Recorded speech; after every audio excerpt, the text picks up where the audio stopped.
Tiap manusia pernah melakukan kesalahan dan dosa terhadap Allah Subhanahu wa taala. Sadar akan banyaknya dosa dan selalu beristighfar merupakan penenang hati. Dosa dan kesalahan akan berakibat keburukan dan kehinaan bagi pelakunya, serta memicu murka Allah Subhanahu wa taala. Namun sebaik-baik orang berdosa adalah mereka yang bertobat dan beristighfar sehingga akan meredakan murka Allah serta menerima pengampunannya. Demikian yang disampaikan Ustadz M. Nur Wahyudi saat khotbah Jumat di Masjid Nurul Iman TVRI Sumatera Selatan. Sebaik-baiknya taubat juga merupakan taubatan nasuha dengan meninggalkan perbuatan yang pernah dilakukan tanpa kembali mengulanginya.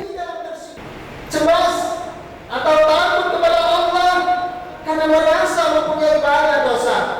Seperti yang terjadi pada cerita pemuda tadi, merupakan perasaan yang wajar, perasaan yang manusiawi.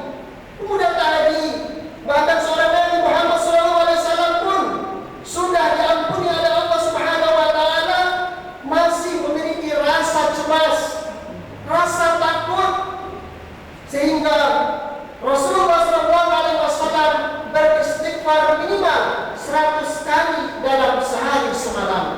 Allah Subhanahu wa taala memerintahkan kaum beriman untuk bertaubat karena taubat merupakan jalan kebahagiaan menuju surga, membersih hati, penghapus dosa, serta menjadi sebab keridhaan Allah Azza wa Jalla.